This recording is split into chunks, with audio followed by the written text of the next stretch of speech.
Good afternoon and welcome to Dreamy Dreamland with Sensei Bob. I'm back. And so, what do you think? What is reality? So, there are many forms of reality.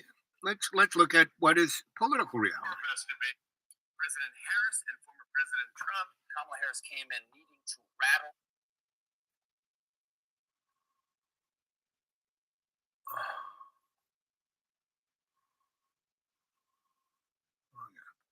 Trump's cage. And now that it's over, they are still looking for pieces of his cage in low orbit. Couldn't have gone much better than did for Kamala Harris. She baited him masterfully. I don't think I've ever seen masturbating like that on television. There was a booty whooping. Yeah, the American talk show hosts were among the 67 million people who were glued to their screens on Tuesday night to watch the U.S. presidential debate. Jimmy Kimmel Instagrammed a meme featuring Inside Out 2 characters, Anger as Trump and Joy as Kamala. Yeah, the hosts were pretty joyful as they discussed it on their respective shows afterwards. She said just like that. On The View, Whoopi gave some insight as to what Kamala's character motivation would have been as she walked onto that stage and went up to meet Donald Trump for the very first time ever. Now, this may not be what was coming out of her mouth, but this is what her body was saying.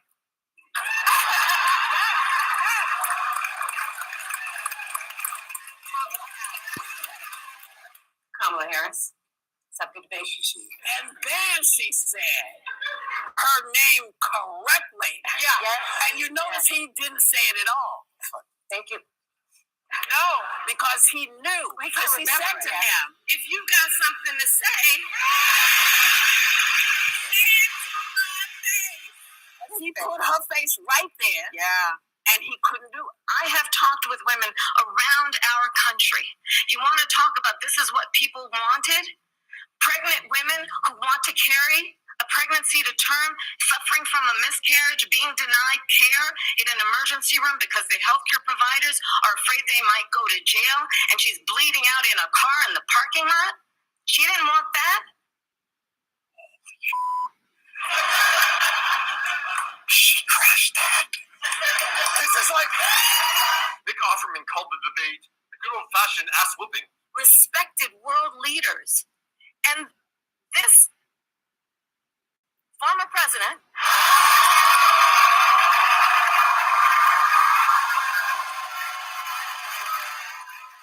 Rob Reiner tweeted, tonight we saw the next president of the United States, and her name is Kamala Harris. I don't think former president was the F word she was looking for.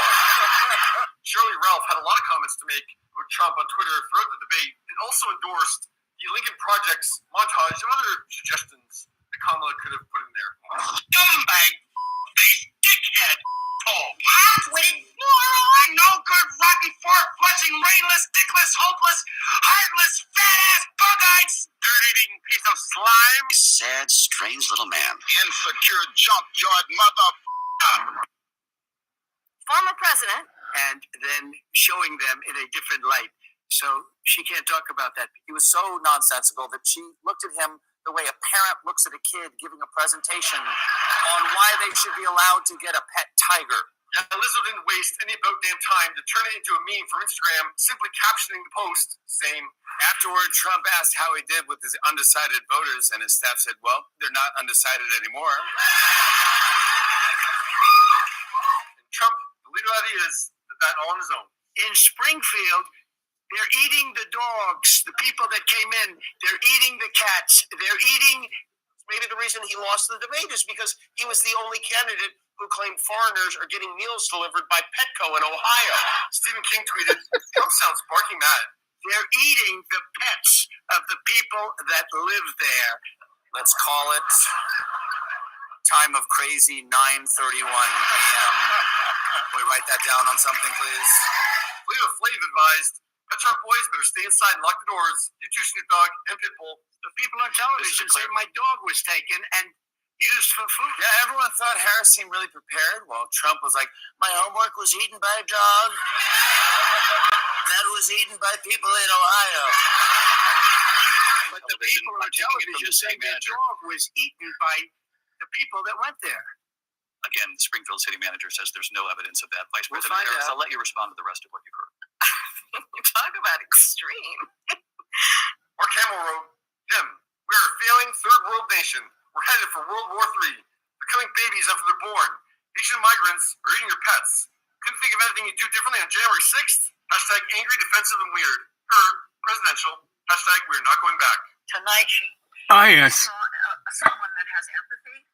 Now, if you don't think this was scripted, I really, as a guy who used to write scripts for people, basically not only the American people, but the people on this planet are being set up, right? And see, I'm wearing red, right? I'm going to be wearing red until November 5th. Maybe past that. I was in a parking lot yesterday, a few days after the debate, and I was coming out, and these guys were looking at this big,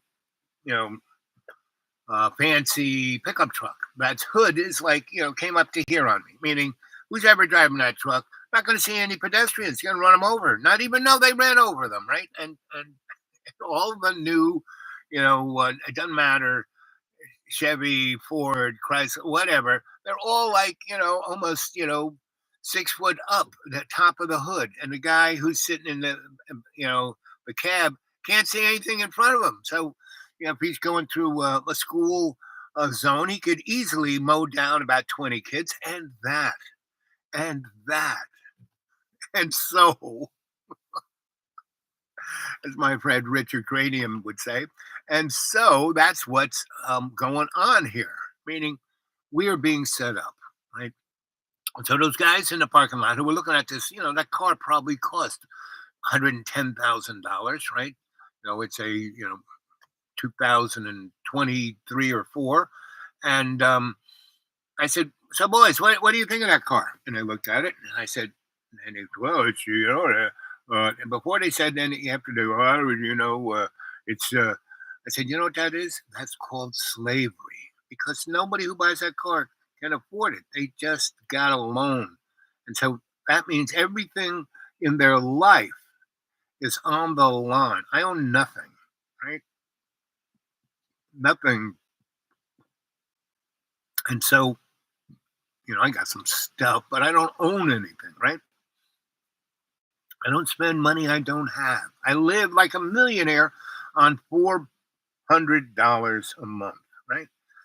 So anyway, here we are. Let's see what the cadre is saying here. Let's see. There usually are.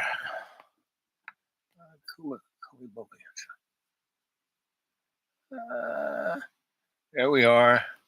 We love it. Where's Johnny? He's Johnny. I'm cracking up here. Springfield, yes. Yeah, he picked where Homer Simpson comes from, right? Love you, man.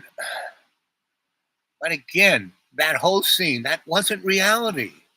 The way they did the split screen, the way her face, that's what you do when you're practicing to be a character. She was practicing, like the guy said, she's a parent looking at her wife owns the Capitol. I'm just a tenant. Right, exactly. I don't have a wife anymore. I had 5 of them, and that was great, right? The first one was the one on the books. The other 4, I was their husband and a lesbian, for the years that I was with them, because I was with them 100%, and they loved that, right? But once they realized that A, I was going to fix them, B, I was always going to be this, C, they couldn't complain about anything because it's just this, and they were, all of them I was with from 3 years to 8 years. They basically enjoyed the ride, right, and understood that, and basically we made a compact early on. I said, I'm always here for you, right? And all you have to do is tell me how you feel. You don't actually even have to be there for me. Just tell me how you feel, right? And I got them into that, and they got to this point where they realized that they were going to have to fix themselves. They were going to have to, you know, I would enable almost anything they wanted to do physically. Let's go travel the world. Let's go do this. Let's go do that. Because I knew these women were amazing. They were just the best. Brilliant, smart, sexy, best looking woman in the room. I'd walk in with the best woman looking in the room. Why would I look at any other woman, right? I'd be friggin' nuts, right? Everyone would be looking at me like, what is he doing with that amazing woman, right? And guys would kind of, all of these women were better than Kamala. They should have been running for president, right? And so, wife owns it, I'd say. Hey there, Fish. Good to see you, girl. So, anyway, Fish, I'm wearing red. I'm wearing red until election day, right? So when people see me, they think I'm 100% MAGA, right? And these guys were walking towards me in a parking lot. They all have MAGA hats, and I'm wearing red. And I said, "Brothers, how you doing?" Right? And they were like looking at me, and I started going on about, how I really, really, really want Donald Trump to win, and I do, because he will destroy everything, like right in front of our eyes. Whereas Cammy gets in, she's going to destroy everything too, but it'll be masked. It'll be gentle. It'll be nice. It'll be like, taking just enough drugs to go to sleep. Seriously, I told her I have one more renovation in me at 64. Choose the castle you want to rattle around in. We'll sell up and buy a wreck. Well, that's true. I did that a good deal. It's called flipping, right?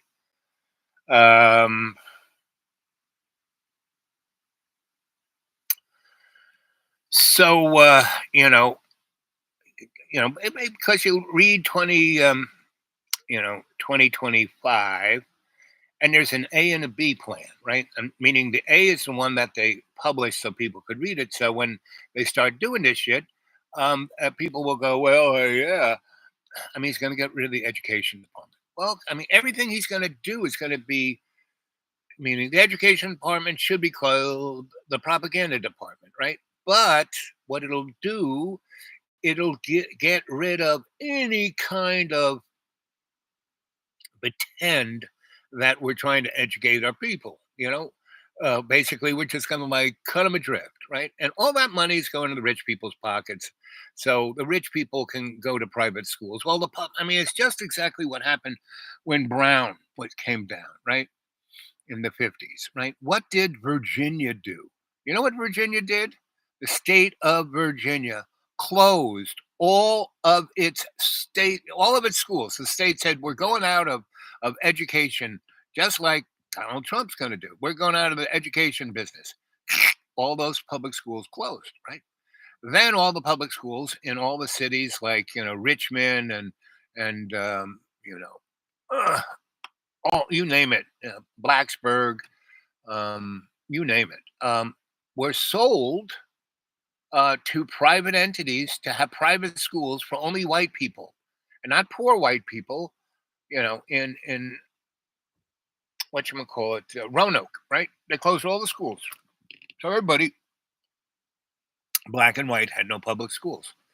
And so all that good, nice, 40% of the schools in Roanoke, because education in America is run by your zip code. You live in a rich neighborhood, you got a nice school. Live in a poor neighborhood, poor zip code, you basically send your kids off to jail. So when that happened, when the state of Virginia closed all the schools, all the nice neighborhoods, all those nice public schools were sold for $1 to people, to churches that started schools for rich white people, right? And that's what's going to happen again, but across, no child left behind. Everything in our country is, 1984, Newspeak, no child left behind. That's what, when they changed in 1947 from the War Department to the Defense Department. This is all Newspeak. And you just take whatever they say, and it's the opposite. That's what's great about Donnie.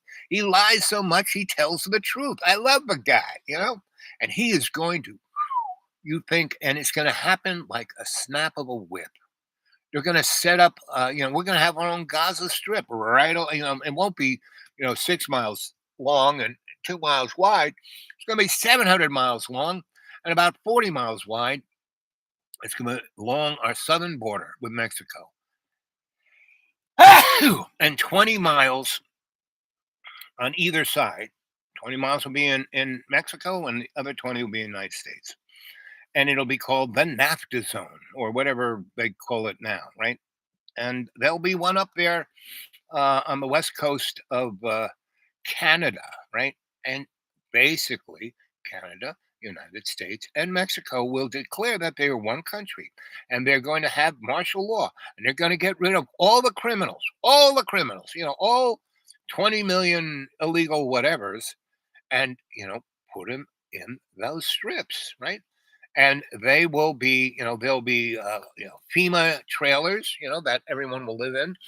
And they'll all be like the size of my man cave. But instead of just me being in 600 square feet, they'll put in 4 families, right?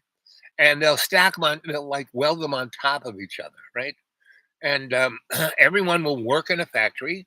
They'll work in a Tesla factory, they'll work in a GE factory, they'll work in a DuPont factory, and all of that will be manufactured by slave labor. But right here, we don't have to spend the money of transporting goods and services anywhere else, because we have a lot of resources right here between Mexico, United States, and Canada. We probably have 95% of everything we need to make everything, right? And they will move all of those really high-tech stuff from the EU, or move it to this zone, right? It'll be straight up 1984. A few shows ago I showed you the 1960s version of 1984 that's in black and white, shot in England. First time I went to England in the 1960s. I went with my parents. Probably, I think it was 1960, 65, 66, somewhere at that time. And we went to England, and I was in London, and London looked like there were still buildings that were boarded up from being bombed out, during World War II. They hadn't gotten over it, right? And boy, did I have a good time, because my parents had, agendas, and they only took me because they couldn't find anybody to take care of me while they were gone. And it was during the summertime. So instead of being in private school, I was had to be with them. So I went with them. And, it's a little, being with my parents. And I'm 15, 66, I was 16. Anyway, so, I had this thing called the croup, I have bad lungs. So I used to, my mother, being the doctor that she was, the drug of choice for me was Benadryl or Benylin, right? And which works pretty good, right? It's anticoagulant. It gets rid of the mucus in your lungs. It does stuff, eases things out. But in England and Ireland, they sell Benadryl and Benylin with codeine, 40% codeine. So, my mom went in there, bought about 6 bottles, and just handed it to me. She said, because, England and Ireland was pretty dank. And so, man, I was stoned. I was the stoned pony the whole time. I was like, yeah, whatever. And then when my parents went on a little trip, and they left me in Dublin at this super duper, the King James Hotel. And my dad, went to the manager and said, "Hey, I'm leaving my son here. I noticed that your staff lives here. Do you have any rooms that he could stay in? So he doesn't have to pay the big bucks for a, room upstairs, And the guy says, "Yeah, oh yeah, sure. Yeah, we do that a lot, And we'll just give him, he can get room service." My dad said, "Yeah, that's great." So I went down there, and 90% of the people who worked in this hotel were young ladies, who were like, somewhere between 17 and 22, right? And I was 16. And boy, I showed up there and it was all girls. It was like, and so they just kept having their way with me, and I could order up anything, So I would just order up tons of food, sandwich food, and booze. And I just had a nonstop party, And so, and by the fourth day, the girls said, "Let's go," and they took me to clubs. We danced the night away. I had the best of frigging times, and that's what's happened to my whole life. My whole life is like that. I could have been in that room going, "Oh, I'm here all by myself." No, I let these girls have their way with me and take me to all kinds of places. After girls were going to every college that was in Dublin, Trinity, and the other ones, and they took me to museums and to libraries, and they were all smart girls trying to, get a leg up, right? Let's see, what do you guys think? It's what I do amongst bees, and let's see. See what I told her. Okay, sell up. Yep. Hey, Jamie. It's what I do amongst bees and shenanigans. Building winding down, but yeah, cool. Yeah, it's set up. Yep, always has been, and is a marvel to watch it playing out. And that's why I want Donnie to win, because there'll be no excuse, and he'll get it over quick. It's like ripping the Band-Aid off. Put Donnie in, and those morons of 2025. And you should see the B. I mean, they really want to have a dystopia. They want to get rid of the 19th Amendment. They want to get rid of the 14th Amendment. They want black people, anybody of color. If you're not a white male, upper echelon, you'll be half a citizen, and women will have no rights whatsoever. Period. Right? And men can grab them by the pussy all they want. And if the woman complains, it'll be like being part of the Taliban will come in and take care of them. But, and that's why, you have to realize what happened in Afghanistan. We were there 20 years. It only took 2,500 guys to keep the Taliban down on the farm. That's all it took. We could stay there forever. But we never let the Afghani people really take hold of the responsibility. And we always put the most corrupt piece of crap in as their leadership, right? So we could get paid on the backside. I'm gonna get the passport so we can move over to your country. Sorry, Fish. Wherever you go, there you are. Because this ain't gonna just be in America. This is gonna be across the planet. Just look at what's going on right now, Fish. I mean, no one's even looking at Africa, the most populated country, the richest country. The most important thing you can have as a country is your people. And in Africa, they have more people than anywhere else in the world. More than China's dead man walking because of their one-child policy. Right now, 40% of their population is over 60, right? And they're jacking up the retirement age to the point where they're going to work those people till they die, And yeah, they got 1 billion or so people, but within 10 years, 3/4 of them are going to be over 45 years old. And in another 5 years, 80% will be over 60 years old. Good luck with that. Same with Russia. Russia is also a dead man, and they don't. At least China is manufacturing crap. Russia doesn't. All they have is oil, right? And Jojo let them have the Nord Stream pipeline so they could put all their eggs in one basket, right?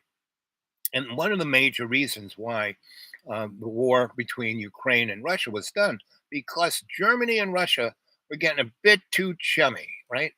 And by having this war, that got rid of that. And NATO became realized, look what's happening here. They're not dummies.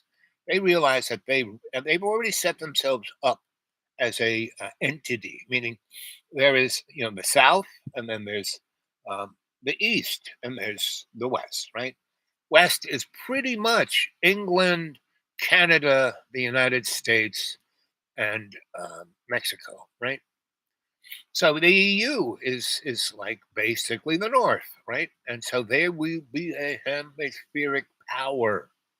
And the only way, they're already kind of falling apart. So the only way they can really, go watch 1984, that one I put up on my show. Go watch, another good thing. Go kind of stroll through the videos that I watch, right? Let's see. Sovereign, you want it's all legalities, assumed jurisdictions, right? And yesterday, I was playing, Jordan Maxwell, and the difference between legalities. There's admiralty law, and then there's local law, right? And local law is like parking infractions, but that's why I want Donald Trump to win, because there will be no difference between Donald. Because what'll happen is if Cammy wins, right? That's November 5th, right? And then Donald will lose his shit, right? And he'll probably lose by. I mean, right now it's pretty. But see, the first time I took a statistics course at the university, I went and whenever I studied under someone, I didn't just take the course because I had to take this course to get, matriculate. I never matriculated through school. I only went to universities where they had really good professors that had, who were like, like Joseph Campbell. I went to at school in Washington D.C. It'll pop into my mind. None of these schools did I pay for. I just kind of rolled in, put on my little jacket and wore glasses, and had my neat pants and my penny loafers, and I'm right. But I just listened, and then when we had the first project to paper to roll in, I'd already been taking notes. I've been already reading their books, and I've already been thinking about what I wanted to write about, what they were speaking about. And so when they would give the first thing, I'd already written 3 or 4 papers, right? And then I would take, the next day, take them over to that professor like Joseph Campbell. He gave and I gave him 3 papers that I wrote on the subject matter pertaining to what I heard him lecturing on, and like the myth of the hero, and the dynamic of the state, and what religion really is, right? I wrote 3 papers, each of those topics, one, those 3 topics, right? And I brought him to him the next day, and he kind of just looks, because big heading, I give. So Jamie, what do you think of the stuff I sent you? Did you get the stuff I sent you? Did you get it?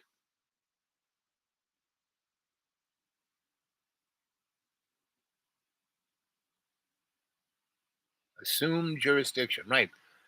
If you can define your own, if you depend on your passport to travel, then you have no, sovereignty. You're not a sovereign spirit, right? Me, Johnny stole all of my, I had a nice little folder in my room, and then he threw me out, and he wouldn't let me leave. Get out now, get out now. So I had to go. I didn't grab my little thing because I knew I'd be back relatively soon. And he grabbed all of, everything, passport, this, that, you name it, my wedding, all the licenses I had, because he wanted to be me, right? And he put it on his own channel. He showed, and here's my grandfather. There's my grandparents getting married. He showed a picture of me and Donna Ann getting married in London. So I pretty much, I only have my own sovereignty. I don't depend on any state, right? So planned out. Yep, got it planned out. And I'm glad you got it planned, Rich. But you, Jamie, did you get my stuff? I got your email saying, yes, I got your stuff. So did you get it? And have you read any of it, right? And if you have read any of it, you can see how I write.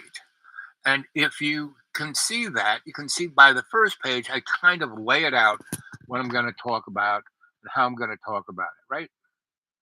So,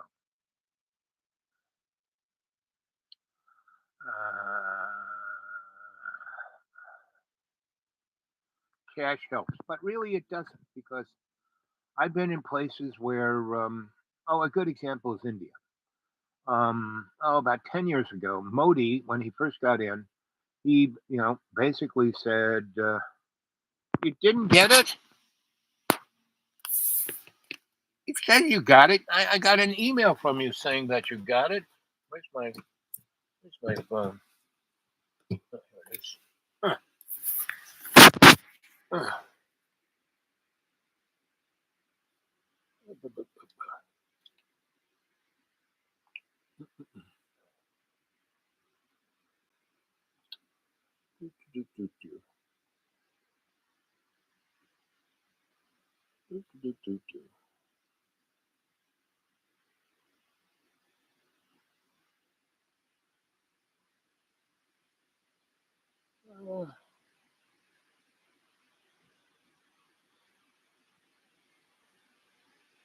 Huh.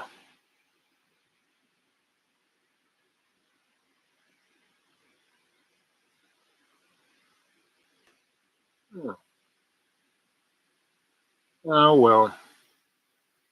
So, Jamie, do you have when I went to send that document, it said, that you had Microsoft email, right?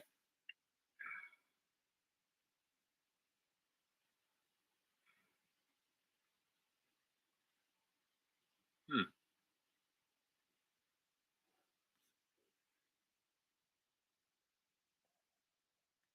Uh, hmm. Anyway, I'll have to go to my librarian and see if I can mail it to you. So, Jamie, your says Jamie Yahoo Mail search, organize, conquer. Jamie, I didn't receive any writings.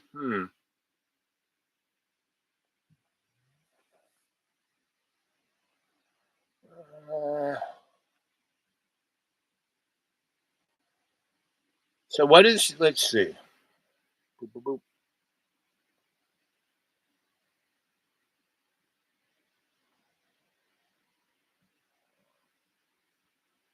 What is your email address? Mine is the Dude Awake 42. I'm getting your here. You are, James Hillier, Hillier, right? September 11th. Didn't receive. Hmm.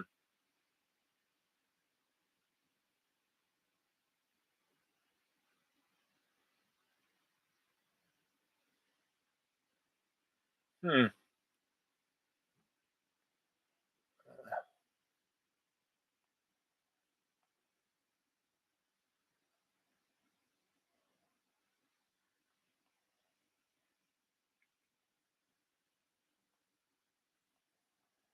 Uh,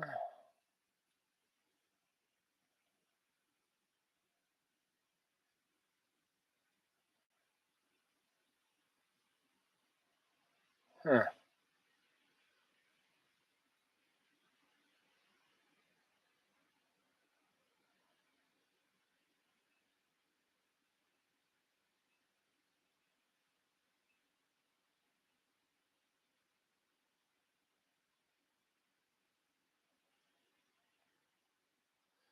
So your email account is jameshillier@yahoo.co.uk. Is that correct?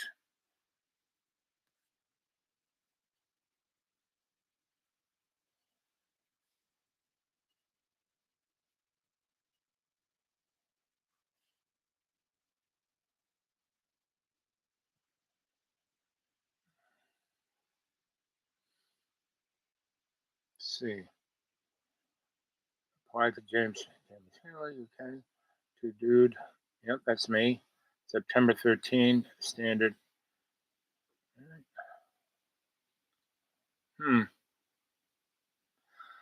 Well, I'll have to figure that one out because I thought I got it to you because it said I did. Anyway.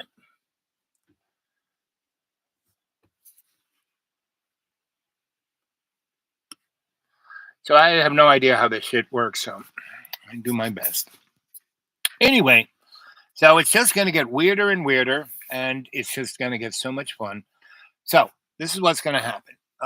Donnie wins, 2025 takes a meeting because he's got 10,000 lawyers all ready to parachute into America's bureaucracy, and they're going to get rid of all the civil servants, and they'll take over and they'll destroy every single element of, they'll sell it all off, right?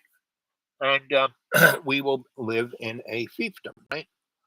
Now, once that starts to happen, other countries will do the same thing, and they will start, and they already are. Like in Africa, Russia, China, um, Iran are like coming together as a collective to take all of Africa's resources. Right now, we in the West, we have our Nigeria and South Africa and a few other places that are ours, and we will have our wars in Africa and kill all those people because they're a threat to us. They're smart, they're young, they have all these resources, right?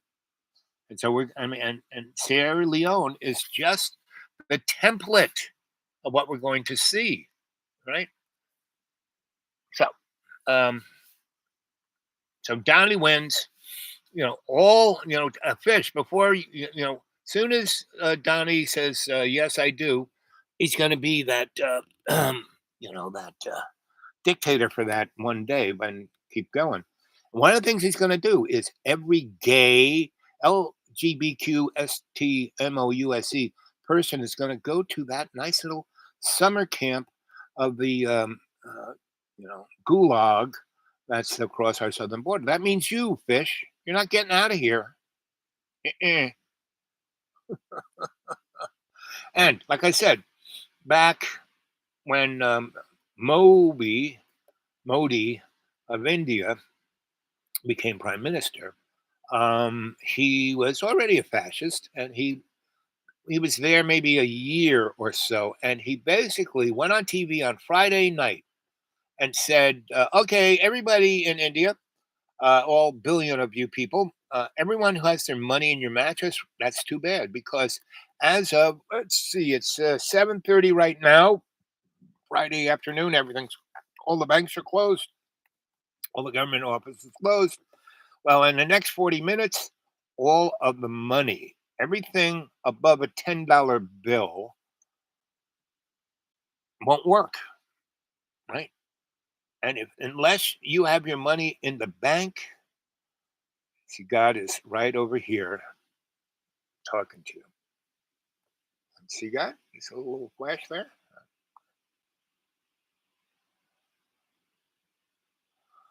So right now, everyone in India has a Modi smartphone, and when even the guys out there begging, basically hold up their phone. If you want to give somebody a few rupees, you put it on their phone. You just get close. You don't even. It's like, I can't figure out Jamie's how to send him a email.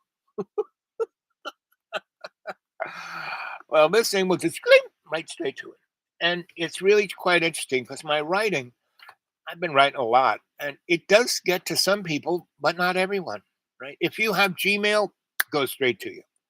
But what's really interesting, I've sent, all of my writings to lots of different universities, and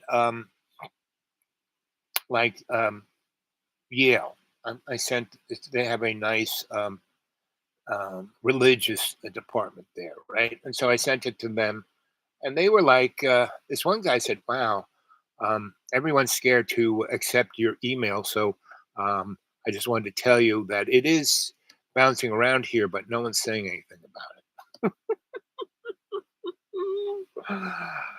So it doesn't matter to me. I'm just supposed to tell the story, right? I'm supposed to just write this stuff down. I'm just supposed to kind of throw it out there on the universal World Wide Web, right? And that's what I'm doing right here, right now, right? And if you have Gmail and you want to read my stuff, send me, a email saying, "Hey, here it is," and my email is, and Jamie, I got your email, so I should be able to send you my writings to you. But for some reason, it didn't happen. I wonder why. So, so Donnie wins. This all goes down, and women, it's Fish. Have you read *Handmaid's Tale*? You should read it. Have you read the Hunger Games? You should read it, right? Have you read 1984? You should read it, right? Because that's what's coming down, right? It's already here. It's been baked in like a nice little cookie. So that's if Donnie wins, right? Now, if the girl wins, what happens is November 5th, right? Thing happens, and let's say she has a landslide, right? Well, Donnie's gonna like lose his shit, right? You thought him losing his shit on the little presidential dialogue there? He lost his shit now. He's gonna really lose his shit, and he's gonna call all his people, to rise up. No one's really talking about JoJo, right? He's going to sign a little executive order and basically declare martial law, which will be more horrendous than anything that Donnie could do. And that's what we're going to see in the next 2 weeks before, December, before Christmas. This will be our Christmas present. And it will, ring a ding ding all through the planet. Right? Now, Jamie, you're in Ireland, correct? And Ireland had a real big flush time, from I was in Ireland in what was it, 86? When did they sign the Maastricht Treaty? Whatever year it was, they signed the Maastricht Treaty. And I was living in Glendore with this doctor, and that town was like, had gone rogue, right? All of the political entities left, the church left, everybody left except the doctor. And the old crone basically sent me up with her, Um, the old crone's buddy, who was professor emeritus at Trinity, his name was Archibald, right? And he was a guy who wrote for years about ancient civilizations, and he said that Ireland was one of the zeniths of Atlantis. It's where and all of the Celtic folk, the Druids, were the great. They were what was left within the Bronze Age of the Atlanteans, right? And they had, the real Druids, just like the real in Israel, the guys who were in the temple, who were the priests, right? That guy you turned me on to, talking about anal suppositories of magic, that in Mark 14:51, it talks about the soldiers finding Jesus in a public park with a naked boy. I wonder what that was about. Jamie, you know anything about that? It always happened at once, right? So, like I said, just go look at what happened to India because they all went electronic like that. That. And what's going to happen is, our, internet is it's like a sieve. It will crash along with our electric power plant, right? And everyone's going to, the cars won't work. The refrigerator will be off. All their food will rot. Oh my God. Now people look at me, what are you doing? It's like, yeah, you're in the woods. Well, man, shit can hit the fan for all I'm worth. I've got a good like 4 years worth of canned food and stuff in the woods that will, that's mostly what I eat. Even in the winter, burdock is right there on the edge of the forest. Dandelions not so much, but other things are in the ground that I can pull up. So why I'm out here. That's why I got rid of everything. Right now, the church people said, "Oh, he needs a car," so they gave me a car, and so I spend half of what that $400 on this thing. Something is always breaking because they gave me. I can't really. They gave me a $1,800 beater. It gets me around, but I had to put every nickel of my savings to new tires, new brakes, new front end, new this, new that. And it's running pretty good, but it's still, a 20-year-old car with 300,000 miles on it. So, but I don't care, you know. I really don't care. And I feel sorry for the rest of you, right?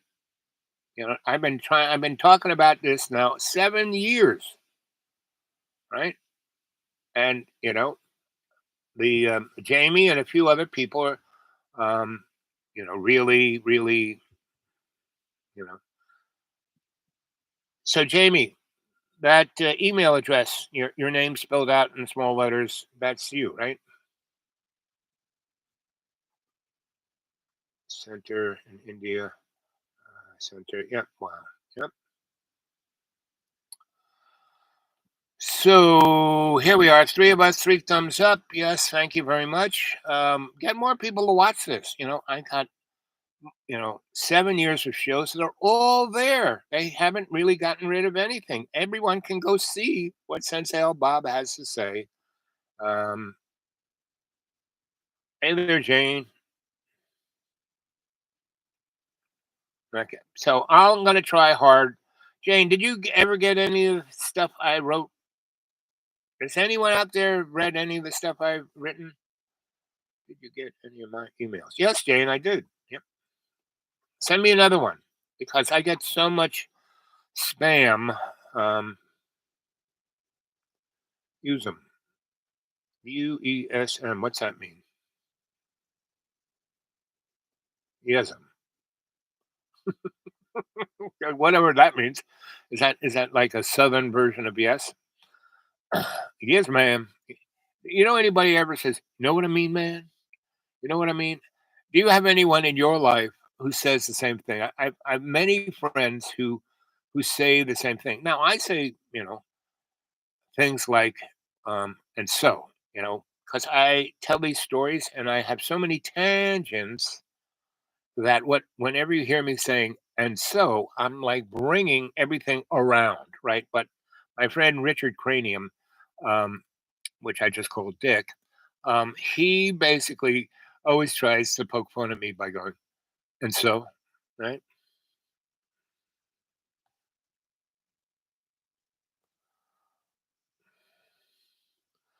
Again, the amazing thing about diseases is that the cures have always been here. If you go look at all of and James can give you a big heads up better than I can about all the magic schools that have been out there. I've studied with lots of them, and basically, if you read the Greeks, right, read Homer and Plato and Syracuse and Mr. Mr. Geometry, uh, you will see that these guys understood because everything the Greeks within their theologic motif, right? Everything was either poetry, theater, or medicine, right? All the rest of the stuff, like you go to Delphi, where they started doing the Olympics because it's up in the mountains, it was close to God, right? And that's also where the oracle at Delphi. Why they call it oracle? Because these girls were inside this cave, and they were naked and having sex with themselves, and there was gases and fumes coming up out of the crevices in the ground that were psychotropic. And so you would go there and, they would stick a dildo up your asshole with some botanicals on it and then expose you to the gases and that dildo up your asshole with the botanicals on it were the things that kept you from dying from the exposure to the psychotropic gases, right? Poetry, theater, or medicine. Yep. Jamie, why did you get rid of that? You know? So anyway, so that's the Oracle of Delphi, right? So when Don and I went to we were we were getting around on the man's nickel, um, and we traveled to Greece, and then we took a bus, for $1.50 when we were instead of staying with the Swedish group who were really boring, and we both had already been in Athens. We took a bus up to Delphi, right? And we had no money, and so we get up there, and the bus broke down. This road that was like 150 miles up this mountain. Every curve we went around, the bus broke down, and there was a guy waiting for us with a little towel and a couple of tools, and he would open up the back and hit the motor with a hammer, and then the motor would start up and we go up another quarter mile and break down again, and some other guy would be waiting for us. And it was pretty tough because on one side was a cliff, and about 3 inches away from the window was the cliff that and so that was an exciting ride. And so and so we finally made it up to Delphi. We kind of walked around, we took a look at stuff, and Don, as she always did, she would kind of when we traveled, we were arm in arm, but when we got someplace, she would go off and do her own thing. And she loved the fact I was always waiting for her. I was always there for her and always let her do whatever the heck she wanted to do. So even if it was inconvenient, I just didn't. It was, got to a point where it wasn't inconvenient because I would meet somebody else and have an interesting conversation while she was gone. But anyway, so she went off and started taking pictures of this, that, and the other thing up there in Delphi. And I kind of went over, I already studied, me, the ever researching guy. Before we went there, I did all my homework on Delphi, what it was, where it was. And, that's where the Olympics were. And the number one thing about the Olympics wasn't the guy throwing a spear or running really fast or jumping over stuff. No. The number one thing about the Olympics was theater, the play. The play was the thing. And so there was this place off to the side because Delphi's on top of a mountain, close to the gods, And so I was strolling around, and I had my little pack, and I had my little spy, my little telescope, my little spy scope, and I'm up there, and I'm like on top of the hill meditating, and this is like one of the, I read, in this Greek text about this explicit space that was like you go there, and God can hear you pray, right? So I'm up there having a conversation with God, and all of a sudden I start hearing voices, and I'm like, what? And I've been in Europe long enough, and the voices are in German. I said, wait a minute. If God's talking to me, is he really talking to me in German? And it was two voices, not one, two. So I said, my God is, split personality. And he talks in German. He must be, God is a Nazi, So maybe that's why in the the Old Testament, the Torah, you suck. Maybe that was that it. What could that be it? Was that it? The play's the thing. Yep. And so I'm up there. Anyway, I take my little spy scope. I'm looking around, and I'm seeing that the valley that I'm in, it's actually it's like an arena, and like down about 3/4 of a mile, right at the bowl, the bottom of the bowl there, are these two guys who've taken off their clothes except their underpants and their shoes, and they're running around pretending they're in the Olympics because that's what I'm not really when I'm pretty good with a language if I am there for a couple weeks and I'm not. And what I do when I go visit a place, I don't go to where all the people speak in English. I go to a place where they speak whatever they speak, right? And I, sink or swim, right? I try I have a little book, and I actually don't even use a little book. I usually go to where the market is and sit outside on a nice little table where the coffee is good and they have nice little pastries. And I listen to everyone's conversation and watch what they're talking about. And that's how I learn a language. Plays a thing conscious of the king. Yep, at this particular moment in Hamlet. Yep, that's it. And we're all actors in the play, and we all have our petty little act to play. Anyway, so I'm up there and I'm looking at these guys, and they're speaking German, and I'm looking at their lips. I have a pretty good little spy it's one of those things that kind of like the pirates would have. Anyway, so I'm looking at them, and I kind of it's only down the hill. So if it was up the hill, I wouldn't go to see them. So I go down there, and yo, you're in your underpants. Trying to figure the word in German for underpants.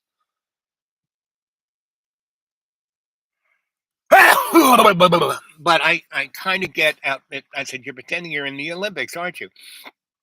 And then they start laughing, and they say, "Not bad for a Yankee." I said, "Well, thank you very much." So we start talking. They put their clothes on, and they go up and buy me lunch, right? And so we have a great. And one guy is a physicist, and the other guy is a mathematician that's all about the chaos theory, right?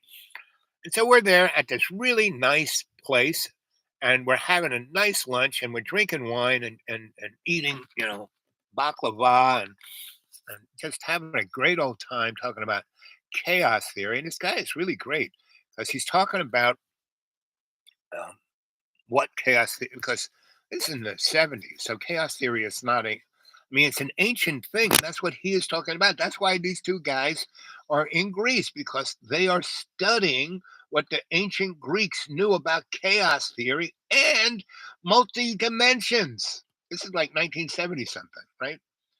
So I'm truly, and they're from this new thing called CERN, right? So I'm having a great old time. And I tell them that I have a friend back in America, who is, pretty good physicist and theologian, and they read his stuff too. And so we're having the greatest of times. And, they're in their upper 40s. I'm in my 30s. And Don comes by, and we got, this table full of food. And she's like, because she hadn't eaten anything in like a day and a half. And she's about to say, I said, Donna, just come here and sit down here. I said, boys, this is my sweet Donna. She's a brilliant, great photographer. She's worldwide known, but not really yet. But you will know her, and you will remember this time, not so much for me, but for her. And so, and that's always how I would play it, right? I would always put her first, right? And so she'd be happy. Because what makes me happy is when you're happy, right? I don't care about me. I know I'm square, I mean, every morning I wake up frigging dead. I wish you guys could get a grip on what I go through, but you don't, right? And that's fine, because your life is your life. Mine's mine. I'm just sharing my life with you so you can be happy. And all those women in my life, that's all I did. And it would take them, when they kind of figured out that I love them totally, yet I didn't care, that it didn't, I wasn't loving them because I wanted anything back. I just loved them because I love them. And that made them feel insecure. and and then they would, you know, then say, well, I've gotten everything I can get out of this guy, and move on, and not realize that they were with me so they could pick up that attitude of unconditional love for themselves through loving others, right? So anyway, we had this big, nice, long conversation with these guys, and the guys are like, and like looking at the two of us going, and so she wasn't really all that heavy, on astrophysics or actually even theology or anything. I mean, she had the beauty of a Cancer, and she was a triple Cancer. I'm a basic Leo, Aquarian, Virgo, right? So I'm very and people, I have some friends who are really good astrologers, and they said you should be neat as a pin. Why are you always a slob? And I said, well, I'm not always a slob. I just kind of blow my nose on my shirt. It's no big deal. Uh, yes, I read about that. Mammals can breathe through their assholes, and what I'm realizing is what the Greeks knew 10,000 years ago. I mean, before the Greeks, the Greeks were just got the best thing about the Greeks was they picked up on other people's realized whereas other like the Hebrews, the Egyptians, the Mesopotamians, the Babylonians, who were just new kids on the block, picked out what they liked of that and missed the idea or understanding that all of this stuff is connected, right? The Greeks understood that. Nobody else did. Now, within side of each of those cultures, mic off. No. How about now? Can you hear me now? My hand was probably just over there by the little buttons. I didn't touch anything else. So let's see. How are we doing for juice here? Oh, I got plenty of juice. Can you hear me now? Can you hear me now? Can you hear me now?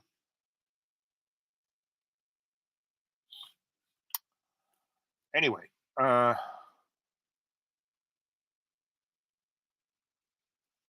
Ig Nobel Prize. I always liked that. I knew some people who were part of that crew out of oh, what's the name of that place? I always forget. It's a college in New Jersey. They have one of their campuses right on Newark, right on College Avenue. It was Newark College of Engineer where I taught, and right down to here. Yeah, good now. Okay. So basically, we had a great old time talking to these guys. They put us up in a hotel for one night and gave us some money. They gave us about 300 euros. That was very nice. Um, and then they had to go, and we stayed there. We had 300 euros. Why did we want to go? We didn't want to go down in the valley to Athens where it was 120 degrees and dusty and skinky and all those tourists. Delphi had a bunch of tourists, but you had to really want to get there, right? And what these guys not only did give us 300 euros, they went over to the bus place and they got the kind of ticket we had, which was kind of not a bus, but like almost a Uber, meaning a private, vehicle that had maybe, 6, 7 people in it, and a nice, nice limousine, good, the thing wasn't going to break down every, quarter mile and maybe tip off. I asked the bus guy once, I said, because every time we stopped, sometimes the guy hit the motor with his hammer 3 or 4 times and start up when we go another mile or two and then break down, and there'd always be a guy waiting. It was pretty anyway. So I said, this road is pretty dangerous. There's no guardrail, and that's a cliff, and this is the side of the mountain, and there's no and there's big buses and trucks going by all the time. I said, how many accidents, are here? They said, I don't know, 10, 12 a day. How many go right off the cliff and boom, boom, boom, blow up, kill everyone? Yeah, 10 or 12 a day. And that should give you a really good perspective of what the frack is going on. So, that's how many people are dying. I mean, it's Sierra Leone, 28 million people, we're all upset about Gaza Strip, which we should be because it's right in front of us and we're paying for it. But Sierra Leone, we're paying for it too.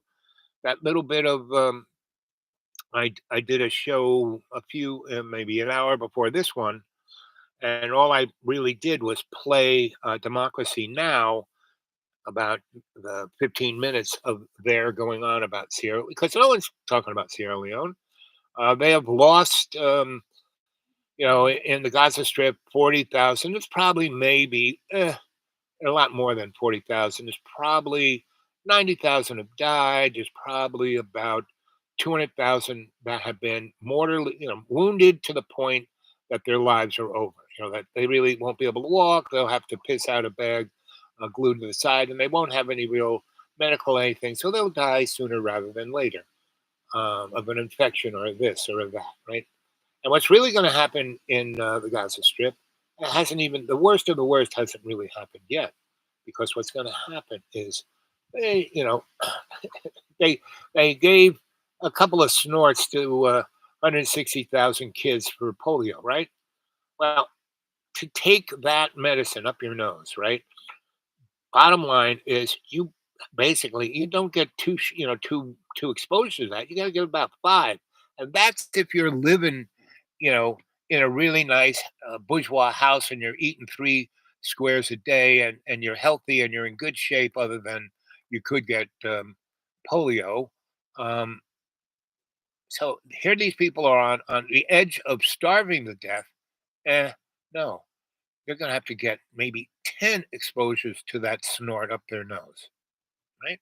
So that means it's irrelevant what's going on, meaning diseases that are, you won't even believe what the crap is going to come out of the Gaza Strip. So what is, and basically what's going to happen is the first people who will get it from the Gaza Strip.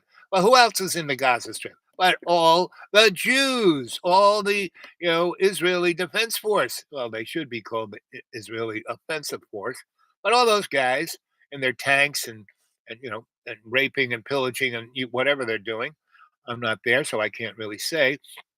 But they're going to get exposed, and that's why Bibi let them give the snort, right?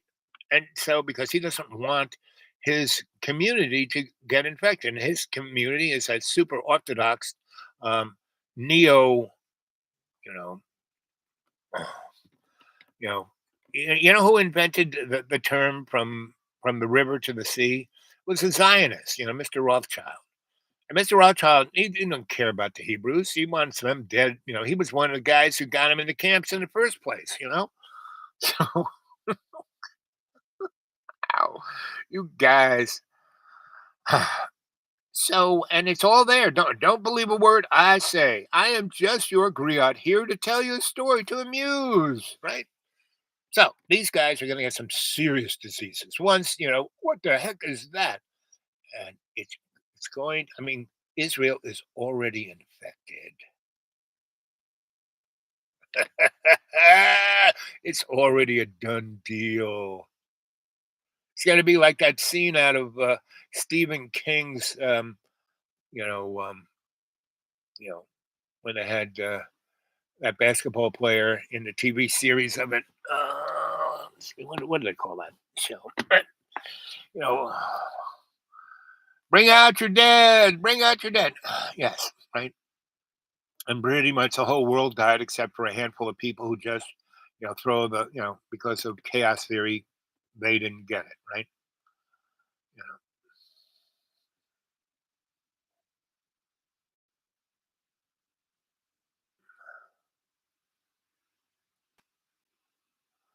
So, and you're gonna see that starting to happen in a big way. Uh, and it's going to start with mental instability, right? Just what you want with a group of people with a lot of weapons and nuclear missiles, instability. Well, that's going to kind of rub off on a lot of other people, right? Everyone and it's going to rub off on folk. The only real, revival of Stephen King, or whatever it was called. I thought it was started with an S. The Stand. That was what it was called. The Stand. Remember that one, Jane? The Stand, right? So the only real, uh, you know, inoculation that you can have for this disease is love's co-creation. Oh yeah. And so the only way you're going to get out of this is love's co-creation, being there for your brother and sister, right? Not being jealous, not being. And yesterday I played a number of things off the YouTube, and one of them was this young girl who was going on about the Ten Commandments and how she was a super duper Baptist reactionary Christian, and then she kind of started to look at what she was doing and realizing that wasn't what God wanted her to do, and so she was like, "Uh oh." So go look at yesterday's show. It was a pretty good one, and you guys were there, and everyone was having a nice conversation. It was good. Uh, Cosmic Queen. Uh, uh,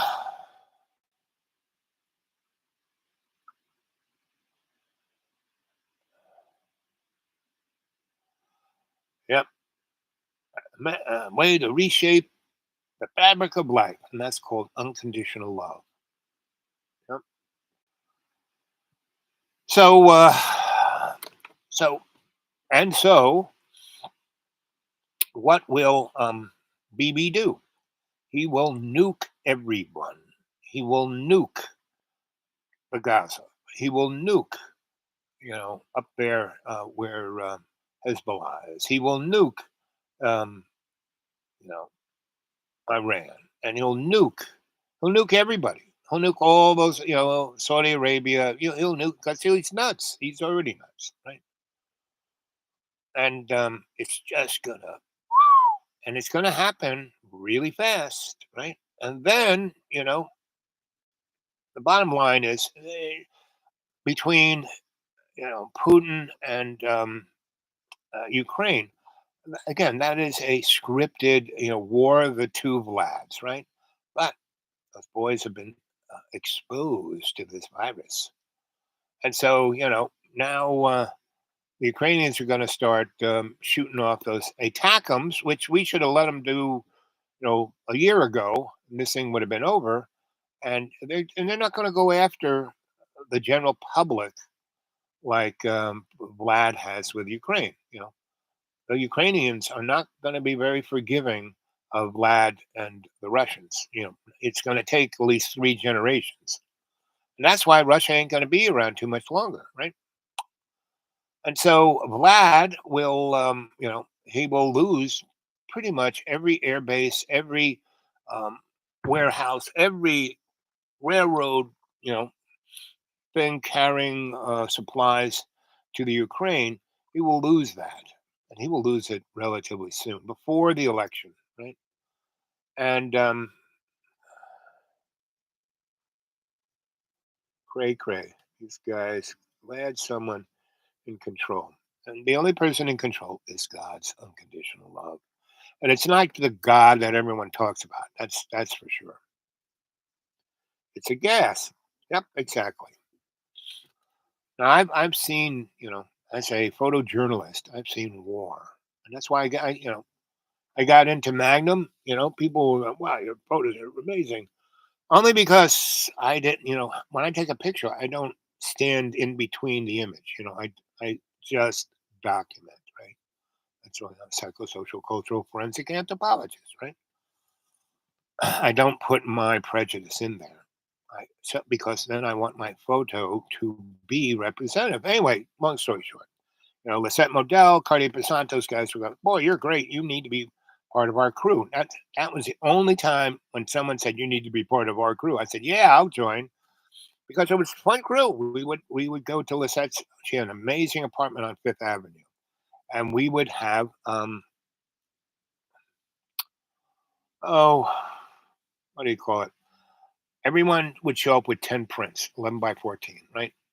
And we one at a time put them down on her nice rug, and everyone would talk about them, right? And so it wasn't like it was a critique, right?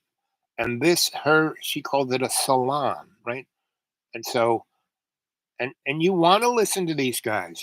Gary Winograd tells you about your photograph. You want to listen to Gary, Hilton Braithwaite. You want to listen to Hilton? The other guys there, Alan Tannenbaum. These guys. Right? So anyway, and that's how I got into Magnum. And Magnum, all Magnum they're like your agent, right? They send you up to take pictures and stuff. And that's how I went to shoot the 1984 Olympics in Sarajevo. And Sarajevo, beautiful, beautiful city, just amazing. It's not Zen. And so, and how so I got there. They sent me up there. They gave me $1,000 and an airplane ticket, and I went, a month before anybody really showed up, right? And in Sarajevo, instead of staying at the fancy hotel, they booked me into a fancy hotel, and I went there for the first, week or so. And very nice, nice restaurant. Got to know everybody really good. Um, so I asked the guy the fixer they have there. I said, so I want to find just a room that I can rent for nothing because I want to stay here a couple months. And he said, oh, I'll find you a place. And so he did. And was in the, um, the Muslim section, which, there was a lot of Muslims in Sarajevo. And and it was also the working class, and it was not that far from the big market. All these people worked in the big market. So I had a very nice little almost apartment. It was a room with another room and my own bathroom. Couldn't beat it, right? And that other room I shared, I don't even what you call it, a little deck, little thing. And we were on the third floor, and the house was like an L, right? And where between that part of the L and this part of the L, they had a little, little patio, right? And there was that little apartment and that little apartment and that little apartment and my little apartment. And we had nice, and so our apartments and it was kind of in the middle. So all the apartments would have, my apartment faced out onto the alleyway, which was great because the major road was over there and the minor road was over there. And the market was, I could see through that alley over by the other road, you could see the market. But it,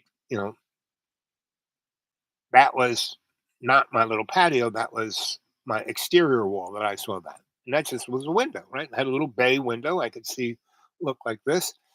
But, so my little apartment had light coming in from two places. The other guys, two of them only had it from that one place. The other guy, like me, could see what I saw. So anyway, they were really nice. And those people were mostly, they had been there a longish of a time. And they were all, one guy was a teacher. One guy worked at the market. The other guy was a taxi driver. And the other guy was like a fix-it kind of guy. I mean, not like fix your car, but fix it. Anyway, so they were great, right?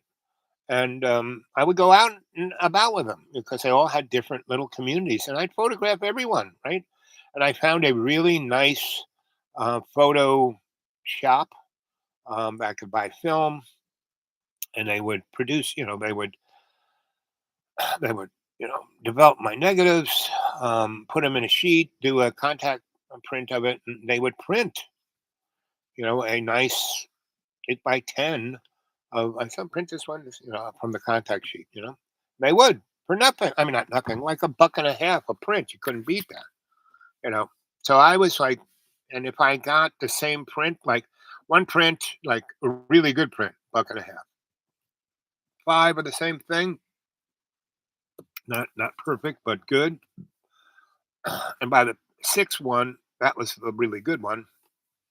So that would be $2. So I'd have 6 prints, and so I would give them out to the people all around me, the people in the markets, the people down in the restaurant. That they were like, unbelievable. And then they'd invite me home, and I would take pictures of their family and the kids and all of that. And so those were all the pictures I was taking of Sarajevo. And that was the story I told about the Olympics. All these people who live here, not the athletes. I said because there's gonna be tons of people taking pictures of the athletes and the games. I'm not going to do that. I'm going to tell the story of Sarajevo. And then after the Olympics, I mean, I showed up for a couple because I had a pass. I might as well go. I have a pass to go, so I did. And I walked around. I took pictures, and those I sent. There was a I forgot what you call it, but an entity that you could give your roll of film to, who would send it to Magnum, protected, right, in a lead bag and all that kind of stuff. And just so Magnum would be happy that they sent me there, right? And then after, I sent them also because I had the guy make a couple of copies of my print of my negatives, right? I would keep my negatives, but I'd send them that, and they go, "Wow, we want this picture, we want that picture." I would go to that other guy, and they had a way to put that negative into a machine and wire that whole sheet of negatives off to those guys. And anyway, Magnum kind of owned everything I did because he sent me there. Anyway, after the Olympics were gone, I had made a lot of friends. They took me out into the hinterlands of around Sarajevo, into other parts of Yugoslavia, to where they grew up, and their grandma was there, and their mom was there. And it was the whole country was just frigging beautiful, but you could feel the dynamics between the Christians, Muslims, and Jews, and a few other groups, and the leftover Nazis. And anyway. So I basically went back home, and about, I don't know, 4 or 5 years later, they had a civil war in Yugoslavia. And about 2 years after that, I went back to Yugoslavia, and that's I took pictures of all the just terrible things because it was beautiful. Sarajevo was a beautiful city. They blew it up. Milosevic, he put 77s, anti-aircraft guns all around the rim of the city, and just shot down into the city with a 77 millimeter anti-aircraft shell at people running around just trying to, get a loaf of bread, and he just obliterated Sarajevo, right? Going to watch spooky facts about the Adams family. And I'm going to try and figure out how to send you. So your email is that email, right? Jamie, whatever, at right. I'll try and do that. Anybody who has, whatchamacallit,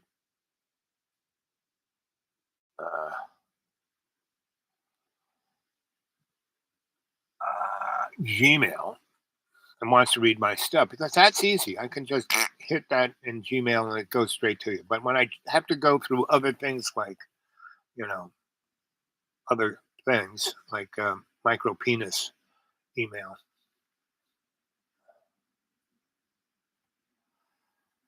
I shall have. So I got a good. What time is it now? Yeah, I got a good half an hour. So let's switch over to questions. Anybody got any questions? There's 3 of you there. Why don't you come on back?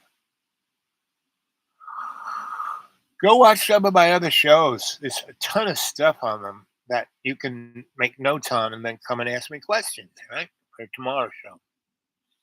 And what is tomorrow? Saturday? Yeah, I'll probably be able to do a show. So anyway, okay?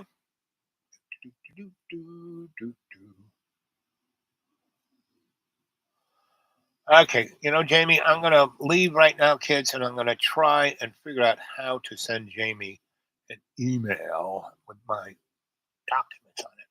Okay. So, end stream. Love you guys.